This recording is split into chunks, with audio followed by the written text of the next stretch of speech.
گفتا شیخا منم چه گفتی هستم، آیا تو چنان که کسانی که حجاب رو به طور کامل رعایت نمی‌کنن اینا رو نباید متهم کرد به بیدینی یا ضد انقلابی. در جمع علما گفتم این رو، گفتم چرا شما متهم میکنید گاهی بعضیلون این خانومی که حالا مثلا فرض کنید یه مقدار موهاش بیرونه یا به تعبیر رائد بد حجاب، اینا بچه‌های خودمونن، دخترای خودمونن، در مراسم ماه رمضان در شب‌های احیا با ریختای مختلف، قوارهای مختلف زنها اشک می‌ریزن.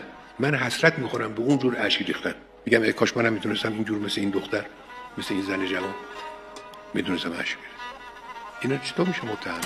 بعضی از اینها خانم‌هایی بودن که در عرف معمولی بهشون میگن خانم بد حجاب. حالا چیکار کنید؟ ردش کنید؟ مصلحت حق؟ نه، دل متعلق به این جبهه است، جان دل باخته به این اهداف و آرمان هاست.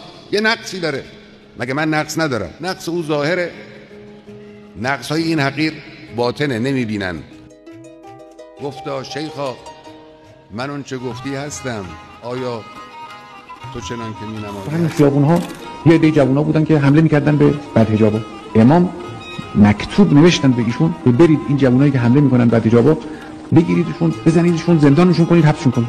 مخالف بود امام. که بچهای کمیته اون وقت اومدن جلو این افراد، اونها بچهای حزب اللهی بودن، مطالعه نمی‌کردن کار رو، اشتباه میکردن. بعد هم موافق نیستن. اینکه اینا اهل منطق نیستن، اهل حول جنجالن، اهل نمیدونم بی خودی حرف زدنن، اهل حمله کردنن، اهل شمشیر و داغ و درفشن. چرا ظلم نیست؟ من اینجوری موافق نیستم.